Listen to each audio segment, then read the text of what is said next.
हार की बात करते हैं तो लगभग 1.5 kg होता है। ओके, तो ये 1.5 kg का हो गया। आप लोग मुर्गे या किसी और जंतु में देखते तो पीत हरा कलर का होता है, यानी कि लीवर से पीत का स्त्राव होता है। ऑब्जेक्टिव आएगी, यानी कि पीत का स्त्राव किससे होता है? तो लीवर से, यानी कि यकृत से होता है। तब प्यारे बच्चों, और इसमें पतली पतली नलिकाएं होंगी। ये फूड एंजाइम, तो 4 एंजाइम किसमें पाएगा?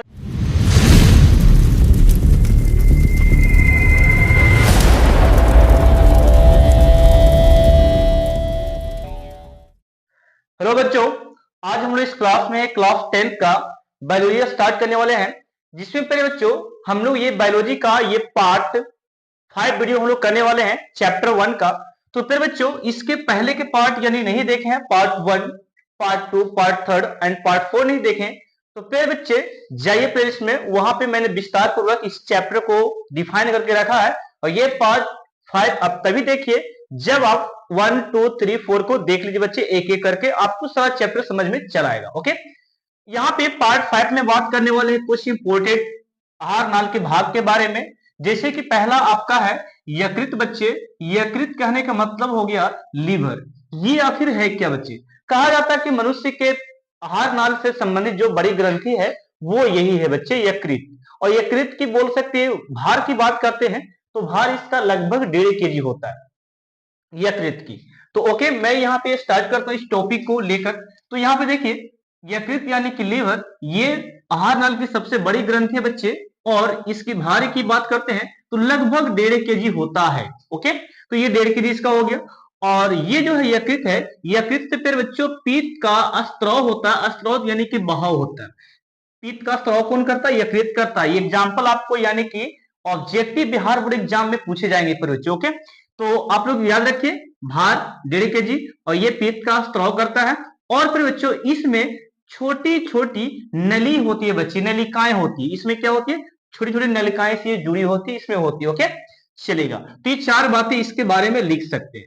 और मैं यहाँ पे नेक्स्ट टॉपिक में आपको मोस्ट इंपोर्टेंट बताने वाला हूं। यहाँ पे पीत, पीत को यानी कि पाइल कहते हैं। जब आप लोग मुर्गे या किसी और जंतु में देखते तो पीत हरा कलर का होता है, आप लोग देखे होंगे। ओके, तो हम मनुष्य में भी बोल सकते हैं ये पीत माननीय है बच्चे, मनुष्य में भी। तो देखते हैं हम लोग इनमें क्या होती है फिर बच्चों। तो पीत को हम लोग पाइल कहते हैं इंग्लिश में। और पीत जो है एक गाढ़ा द्रव है बच्चे। क्या है? एक गाढ़ा द्रव है जो हरे रंग का होता है। क्या होता है? हरे रंग का ये गाढ़ा द्रव है। और ये क्षारीय द्रव है बच्चे, इसे क्षय द्रव भी कहा जाता है। मैंने क्या बोला? पीत एक गाढ़ा द्रव है जो हरे रंग का होता है, तथा ये क्षारीय द्रव होता है, या इसे क्षय द्रव भी कहा जाता है। अब यहाँ पे इतना लिखने के बाद पीत के बारे में आप बिहार बोर्ड एग्जाम में आप पूछे कैसे, तो कहेगा पित्त का कार्य क्या है। तो पित्त का कार्य का मतलब समझिए बच्चों, ये जो है कायम, कायम किसको कहते हैं वो समझिएगा। तो कायम हम लोग उसे बोलते हैं बच्चे जब हमारे पेट में खाना जो होता है, बोल सकते हैं खाना जो होता है उसका लेई जो होता है, लोया जिसको हम लोग बोलते हैं, वो हमारे पेट में लोया होता है, जिसे कायम कहते हैं। क्या बोलते हैं? कायम। खाने का भाग जो होता है ठोस जैसा, उसे कायम कहते हैं। तो ये अम्लीय कायम जो होता है, अम्लीय कायम को यानी कि अम्लीय जो कायम में जो अम्ल मिल जाता है, तो अम्ल को नष्ट करता है, यानी कि नष्ट करने का जो कार्य है वो पित्त का है, कार्य है। जैसे कि मैं यहाँ पे बता रहा था कि अम्लीय कायम को ये क्या करता है? नष्ट करके क्षारीय बना देता है। कौन? तो ये पित्त का पहला कार्य है कि जो पेट में जो गाढ़े लेग जैसा जो रहता है उसे क्या करते हैं? ये कायम कहते हैं। जो गाढ़ा लेग जो होता है उसे कायम कहते हैं। वो कायम को क्या करता है? ये अम्लीय, अम्लीय जो रहता है उसे नष्ट कर क्षारीय बनाने का कार्य पहला काम कौन करता है? ये पित्त करता है। अब यहाँ पे नेक्स्ट आपका है कि जो पेट में जो वसा होता है, वसा का विखंडन करती है कौन? ये पित्त करता है, यानी कि पित्त ये कार्य, दूसरा कार्य करता, वसा का विखंडन करती है। वसा क्या करता है? वसा को खंडित करता है, यानी कि तोड़ता है। ये दूसरा कार्य हो गया। तो ये आप इसे आप लिख सकते हैं, इसके कार्य को भी। ठीक है, अब आगे की ओर बढ़ते हैं बच्चे।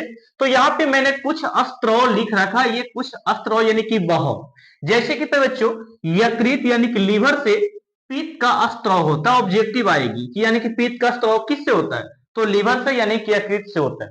देन जो आपका है अग्नाशय से, अग्नाशय रस का स्त्राव होता है। और आत ग्रंथि से, यानी कि आत ग्रंथि जो अतरी जो ग्रंथि है, उस ग्रंथि से आत्र रस या सक्कस या एंट्री कस यानी कि स्त्रावित होती है इस आत ग्रंथि से। ओके, तो ये तीनों ऑब्जेक्टिव इंपोर्टेंट है, इसे आप लोग याद रखिएगा। नेक्स्ट मैं आपको टॉपिक बताने वाला हूं आहार का नेक्स्ट भाग जो आपका है अग्नाशय बच्चे, ये आखिर है क्या? तो अग्नाशय हम लोग उसे बोल सकते हैं कि आहार नाल का वह भाग जो ग्रहणी को घेरे रहता है और ये पीले रंग का होता है। मैंने क्या बोला? आहार नल का वह भाग जो ग्रहणी को घेर रहता है और ये पीले रंग का होता है प्यारे बच्चों, और इसमें पतली पतली नलिकाएं होती है। पतली पतली क्या होती है? नलिकाएं होती है। और प्यारे बच्चों ये नली जुड़कर अग्नाशय वाहिनी का निर्माण करती है, यानी कि अग्नाशय वाहिनी यानी कि नली का निर्माण करती बच्चे, यानी कि बनाती है। ये बात ये इसके बारे में याद रखिएगा, अग्नाशय के बारे में। अब यहाँ पे अग्नाशय में कुछ बोल सकते एंजाइम पाए जाते हैं, उस एंजाइम के नाम जानिए। जैसे कि अग्नाशय में जो एंजाइम, पहला एंजाइम है वो आपका ट्रिप्सिन है, और दूसरा एंजाइम की बात करते हैं तो एमाइलेस है, और तीसरा एंजाइम की बात करते हैं तो लाइपेस है, और फोर्थ एंजाइम की बात करते हैं तो ये न्यूक्लियस है बच्चे, ये फोर्थ एंजाइम। तो 4 एंजाइम किसमें पाए जाते हैं? अग्नाशय में, बच्चों याद रखिएगा। ओके, नेक्स्ट टॉपिक यहाँ पे इस स्लाइड का है तो ये चाइल्ड। चाइल्ड आखिर क्या है बच्चों? तो जब यहाँ पे पेट में, बच्चों पेट में मैंने समझाया था, पेट में गाढ़ा ये लेई बन जाता है। ये गाढ़ा जो लेई यहाँ पे बन जाता है, गाढ़ा लेई द्रव के साथ मिला हुआ जो खाना कराता है, गाढ़ा लेई जो लेई होता है उसे हम लोग कायम कहते हैं। ये जो कायम गाढ़ा लेई जो द्रव है पेट में, ये अब बोल सकते छोटे छोटे कण में बदल जाता है। क्या होता है? छोटे छोटे कण में आगे की ओर बढ़कर बदल जाता है, यानी कि आगे अणु में बदल जाता है। उसी को ऐसी यानी कि भोजन के अणु में बदल जाना चाइल्ड कहलाता है, यानी कि छोटे छोटे अणु में बदल जाता है, यही कायम। तो इसे हम लोग क्या बोलते हैं? चाइल्ड कहते हैं। ओके, तो थोड़ा सा इसे आप एक बार स्क्रीनशॉट लो, मैं अगले स्लाइड में लेकर चलता हूं आपको आखिर आगे के टॉपिक क्या है। बच्चों अब हम लोग यहाँ पे नेक्स्ट स्लाइड में चला है, तो हम लोग इस स्लाइड में पढ़ने वाले हैं बड़ी आंत के बारे में, यानी कि बड़ी अतरी के बारे में। इसके पीछे जो स्लाइड में मैंने पढ़ाया था छोटी आंत और भी इंपोर्टेंट भाग मैंने पढ़ा रखा है। ये वाला भाग में देखिएगा, ये आपको अंतिम करेगी, ये भाग जहां से पोषण का बोल सकते अंतिम जो मल होता है वो बाहर निकलता है। इसी भाग में मैं स्टडी कराने वाला हूं, जहां से मल द्वार के द्वारा क्या होता है, मल ये सब बाहर निकलता है। तो इस पार्ट में आप लोग देखिएगा, सबसे पहला मैं स्टडी करवाता हूं आपको बड़ी आंत के बारे में। तो बड़ी आंत किसे कहते हैं फिर बच्चों? तो बड़ी आंत आप उसे बोल सकते हैं कि आहार नाल का वह भाग जो छोटी आंत के अगले भाग में खुलती है, उसे बड़ी आंत कहा जाता है। फिर बच्चे ये रहा इसकी परिभाषा, आप देख सकते हैं। बड़ी आंत 2 भागों में बटा है। पहला भाग का नाम है आपका कोलन, और दूसरे का मलाशय या रेक्टम कहते हैं, यानी कि दूसरा का नाम क्या हो गया? रेक्टम या मलाशय हम लोग बोल सकते हैं। इंग्लिश नाम क्या हो गया? रेक्टम पे बच्चों, और मलाशय इसका हिंदी नाम हो गया। थोड़ा सा बात करते हैं ये 2 भाग के बाद की बात करते हैं, तो सिक्कम थोड़ा सा स्टडी करते हैं आखिर है क्या। तो कहता है कि बड़ी छोटी आंत और बड़ी आंत जिस जोड़ पर मिलती है, जिस जोड़ के नली पर मिलती है बच्चों, वहां पे उसे सिक्कम कहा जाता है। मान लेते हैं कि ये आपका छोटी आंत है और ये आपका बड़ी आंत है। ये जिस नली पे यहाँ पे मिलती है, इस भाग को हम लोग सिक्कम कहते हैं। क्या कहते हैं? इस वाले जगह को क्या बोलते हैं? सिक्कम बच्चे। ओके, तो ये आप लोग जानेंगे। अब यहाँ पे आगे की ओर बढ़ते हैं, तो ये अपेंडिक्स क्या है? अपेंडिक्स फिर बच्चों, जैसे कि पहले आदि मानव के समय ये अपेंडिक्स कार्य करती थी हमारे पेट में, अभी भी अपेंडिक्स है लेकिन कार्य नहीं करती। क्यों नहीं करती? इसका रीजन है फिर बच्चों, उस समय की बात है जब आदि मानव कच्चे मांस या कच्चे फल बोल सकते हैं, ये सब कच्चे और पदार्थ खाते थे, घास भूसा।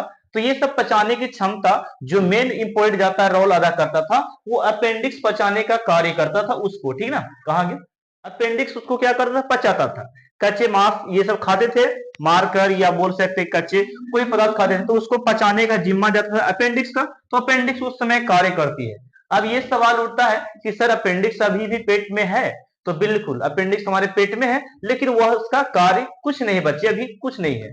जैसे ही फिर बच्चों हम लोग जब फास्ट फूड खाते हैं, तो हम लोग में जो चाउमीन, बर्गर ये सब कच्चे पदार्थ अगर गलती से उसका एक अंश ये अपेंडिक्स वाले भाग में बोल सकते चला जाता है, तो ये धीरे धीरे क्या होता है?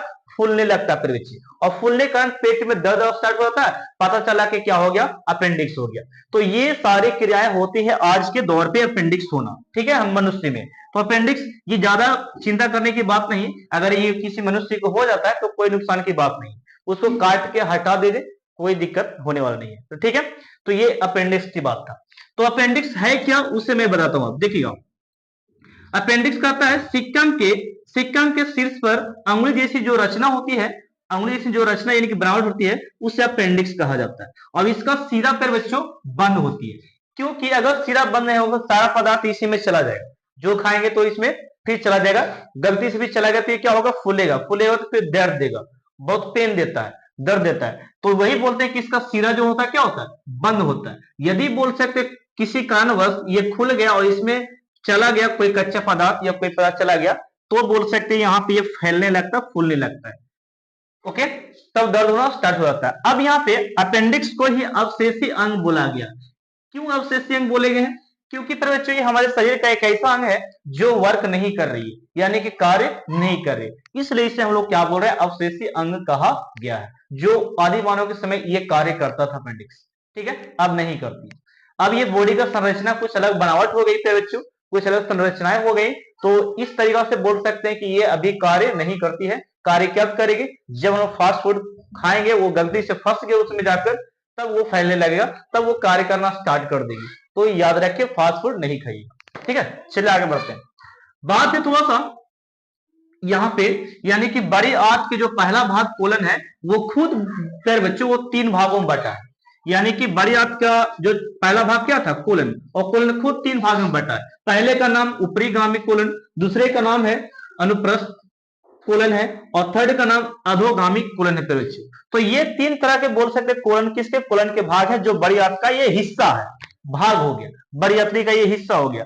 अब यहाँ पे मोस्ट इंपोर्टेंट जो मैं आपको बताता हूं, कहता है कि अधोगामी यानी कि ये वाला, अधोगामी कहां गया, ये वाला थर्ड वाला पार्ट, अधोगामी रेक्टम में खुलती है। यानी कि अधोगामी जो हिस्सा ये वाला बड़ी आंत का, यानी कोलन का जो हिस्सा थर्ड वाला हिस्सा है, वो रेक्टम में यानी कि मलाशय में खुलती है। रेक्टम को ही मलाशय कहते हैं। देखिएगा मैंने लिखा हुआ यहाँ पे, कहां पे लिखे, रेक्टम या मलाशय, देखिएगा ये रेक्टम यानी कहने का मतलब मलाशय। ये थर्ड वाला जो बड़े का भाग है वो रेक्टम में जाकर खुलता है, वो रेक्टम में खुलता है। और फिर बच्चों रेक्टम में जो अंत होता है वो मल द्वार के द्वारा क्या होता है, बाहर चला था तेरे बच्चों, बाहर निकल जाता है। जितने मल मूत्र होता है वो क्या होता है, बाहर निकल जाता है। तो इस तरीका से पाचन तंत्र की क्रिया पूरी होती है बच्चे। ओके, अब मैं इसके नेक्स्ट स्लाइड में आपको पढ़ाने वाला फिगर के द्वारा अब सारा मैं एक फिगर में समझा देता हूं। कुछ जो इंपोर्टेंट पार्ट हो गए उसे मैं समझा देता हूं बच्चों, और ये वीडियो यहीं पे लास्ट होगी, ये नेक्स्ट स्लाइड के बाद। ओके, तो ये आप स्क्रीनशॉट लीजिए, मैं इसका फोटो पार कर दिखाता हूं और समझाता हूं।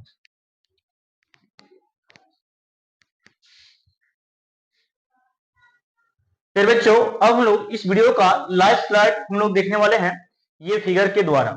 फिर बच्चों ऐसे तो देखा जाए इस पाचन तंत्र में हमारे बॉडी से मल द्वार तक जो भाग हैं वो बहुत सारे भाग हैं, लेकिन बहुत सारे भाग को मैं नहीं, जो इंपोर्टेंट है मैंने वही उसी को यहाँ पे लिखा था बच्चों, और उसे मैं एक एक करके डिफाइन करता हूँ। ऑलरेडी मैंने सभी के टॉपिक को मैंने अच्छे तरीके से डिफाइन करके रखा है, आप लोग इसके पीछे के स्लाइड या पीछे के वीडियो में जाकर देख सकते हैं।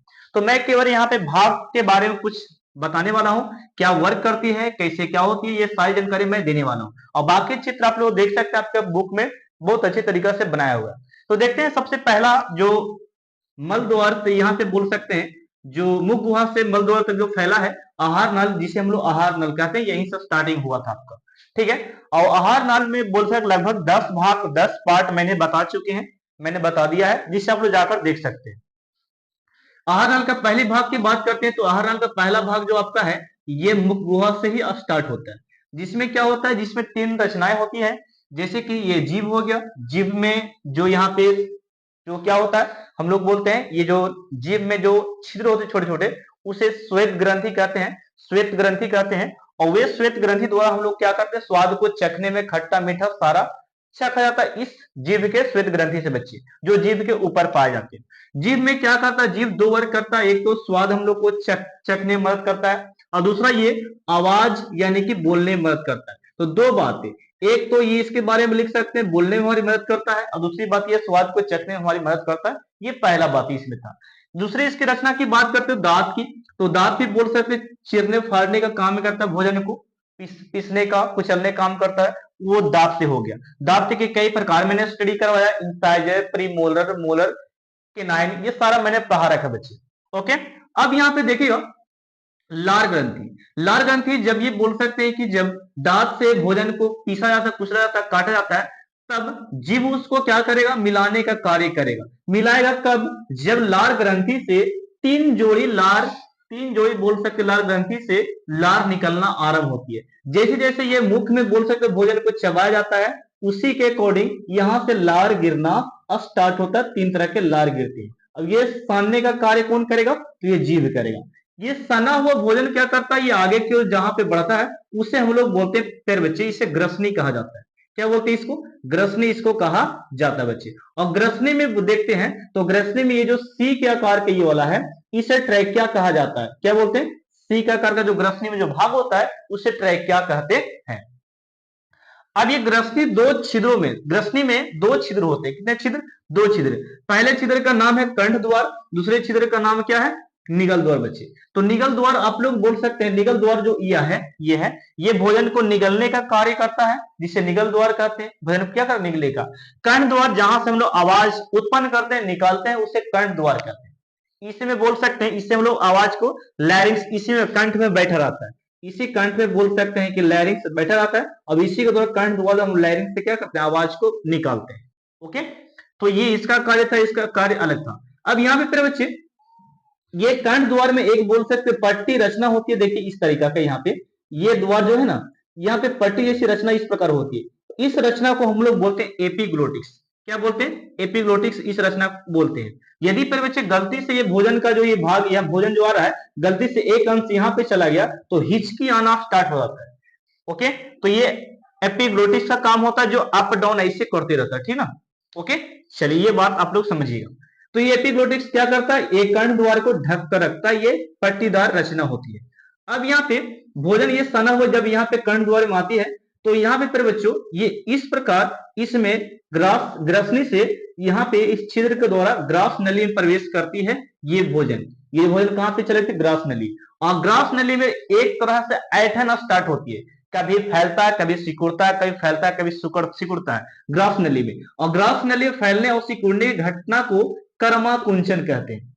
क्या बोलते हैं, कर्मा कुंचन कहते हैं बच्चे, कर्मा कुंचन कहते हैं। यानी कि क्या करता है, शीतलन होती है, शीतलन बच्चे, और संकुचन होती है। ठीक है, ये दोनों क्रियाएं होती है ग्रास नली में, और ये दोनों क्रियाएं जब होती है ग्रास नली में तब इसे कर्मा कुंचन कहा जाता है। कभी फैलता तो कभी सिकुड़ता है। ये मैंने स्टडी करवा के रखा स्पेशल में, आप लोग वीडियो में जाकर देख लीजिए। ओके, इतना काफी है समझाना।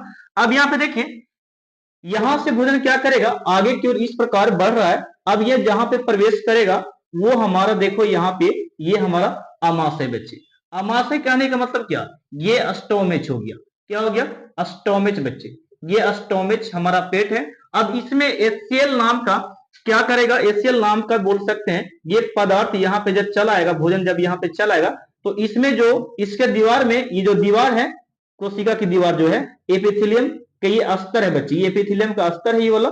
इसी के दीवार से बोल सकते हैं कि ग्रंथि से बोल सकते हैं बहुत सारे एचसीएल रस, पीत रस, एचसीएल रस, और बोल सकते हैं म्यूकस रस, और 3 तरह के रस यहाँ पे स्रावित होते हैं। तो एचसीएल जब यहाँ पे जाता है, एचसीएल जब यहाँ पे बच्चों, एचसीएल जब यहाँ पे उपस्थित होती है, तो ये भोजन की जो ये कण है, भोजन की जो ये भाग है, इसको तोड़ने का काम करेगा। छोटे छोटे पीस में क्या कर देगा, ये इसको बांट देगा। एचसीएल इसको क्या कर देगा, तोड़ेगा बच्चे। एचसीएल इसको क्या कर देगा, तोड़ेगा। अब ये तोड़ा हुआ भाग जो है, यहाँ पे जो टूटा हुआ जो भाग है, ये प्रवेश करती है छोटी आंत में। और छोटी आंत में जाने के बाद फिर बच्चों मैं इसकी थोड़ा सा बात करता हूँ छोटी आंत की। तो छोटी आंत खुद कहता है कि इसमें पाचन की क्रिया पूर्ण होती है, यानी कि इसमें जो लेई जैसा भाग हुआ था, ये वाला लेई जैसा भाग है, छोटी आंत में प्रवेश करते ही और छोटे छोटे अणु बढ़ जाती है, यानी कि तरल पदार्थ में हो जाती है। तो वो हमारा बोलते हैं लेई से भी और अंश छोटा हो जाता है। अब जिस भाग में जाता है उसे हम लोग क्या बोलते हैं, छोटी आंत बोलते हैं, जिसमें पाचन पूरा होता है। और इसकी लंबाई की बात करते हैं तो 6 मीटर है, और चौड़ाई की बात करते हैं तो 2.5 मीटर इसकी लंबाई है। तो ये था इसके बारे में। अब यहाँ पे इसके बाद आता है बड़ी आंत, और बड़ी आंत में बोल सकते हैं रेक्टम रहता है, और रेक्टम के द्वारा क्या किया जाता है, मल द्वार के द्वारा इसको क्या किया जाता है, ये जो पदार्थ है अपशिष्ट पदार्थ उसके बाहर निकाल दिया जाता है, ये मल द्वार के द्वारा। रेक्टम को ही मल द्वार कहते हैं। क्या कहते हैं, मल द्वार बच्चे, मल द्वार इसे कहा जाता है। मल द्वार क्या करते हैं, इसको बाहर निकाल दिया जाता है। अब ये बात रह गया पीत की, अग्नाशय की तो मैंने बहुत अच्छे से इसके पार्ट को समझाया बच्चे। तो ये वाला जो देख रहे हैं ये वाला प्रकार, ये आपका अग्नाशय है। और फिर बच्चों ये जो है ये थैली जैसा जो ये बना हुआ ये रचना, ये थैली जैसा, ये रचना को हम पीत कहते हैं। जो हरे रंग का गाढ़ा क्षारीय द्रव होता है पीत। ओके, जो यकृत से क्या होता है, अस्त्रावित होता है, यकृत से ये अस्त्रावित होता है पीत। ओके, जो गाढ़ा क्षारीय रंग का द्रव होता है। ओके ना। चलिए यकृत के बारे में, और ये लगभग कितना केजी का यकृत होता है, जिसको हम क्रेजी बोल सकते हैं। फिर बच्चों ओके, तो ये यकृत 1.5 केजी का लगभग होता है मनुष्यों में। ओके, चलिए अब एक लास्ट बात मैं बताना चाहता हूं जो मैंने वीडियो में नहीं बताया था उस वाला में, डायफ्राम बच्चे। डायफ्राम क्या है हमारे शरीर में, तो ये आप लोग के नेक्स्ट चैप्टर में श्वसन में पढ़ा दूंगा, चैप्टर सेकंड में बहुत अच्छी तरीके से डायफ्राम में। लेकिन ये क्या करता है, जब हम लोग सांस अंदर लेते हैं तो ये डायफ्राम जो है ना नीचे की ओर क्या करता है, बैठ जाता है, यानी कि धंस जाता है। जब सांस हम लोग छोड़ते हैं डायफ्राम इस प्रकार क्या करता है, धक्का देता है, तो सांस हम लोग बाहर ले पाते हैं, छोड़ पाते हैं। ओके, CO2 को बाहर छोड़ पाते हैं। और जब हम लोग ऑक्सीजन को अंदर लेते हैं तो ये इस प्रकार, ये जो हिस्सा है ये डायफ्राम का, ये नीचे को क्या करता है, धंसता है। तो यानी कि ये अप डाउन होता है डायफ्राम। अगर नहीं हुए तो ऑक्सीजन ना बाहर जाएगा, ना सॉरी CO2 ना बाहर जाएगा, ना ऑक्सीजन अंदर आ पाएगा। तो डायफ्राम का भी मेन हिस्सा है, जो कि इसको डिटेल्स में हम लोग पढ़ने वाले चैप्टर सेकंड में। ओके, तो ये श्वसन में मदद करता है, याद रखिएगा। श्रेय डायफ्राम की देख ली। तो फिर बच्चों आप लोग को इतना फिगर काफी याद होना चाहिए, जो कि इंपोर्टेंट था। अब मैं आपको चैप्टर सेकंड में और विस्तार से बताने की प्रयास करूंगा, और ये वीडियो बस यहीं तक रहने देता हूं। फिर बच्चे यदि आप लोग को वीडियो अच्छा लगा फिर तो वीडियो को लाइक करें एंड शेयर करें, और सभी जगह बच्चे अपने दोस्तों में, ताकि मैं इसी तरीका से आपको हेल्प करते रहूं एग्जाम तक। ओके, तो मिलते हैं चैप्टर 2 में। ये लास्ट वीडियो था ये चैप्टर 1 का। थैंक यू, धन्यवाद। और पीडीएफ चाहिए आपको तो कॉन्टैक्ट नंबर मैं दे देता हूं, मैंने सभी वीडियो में लगभग दिया है, 748494 और 41 और 78 बच्चे। इस नंबर पे मुझे कांटेक्ट करना, यानी कि हाई लिख के व्हाट्सएप ग्रुप में मैं आपको पीडीएफ देता रहूंगा। ओके, चलते मिलते हैं हम लोग नेक्स्ट चैप्टर में। थैंक यू, इससे आप लोग सीख ले सकते हैं।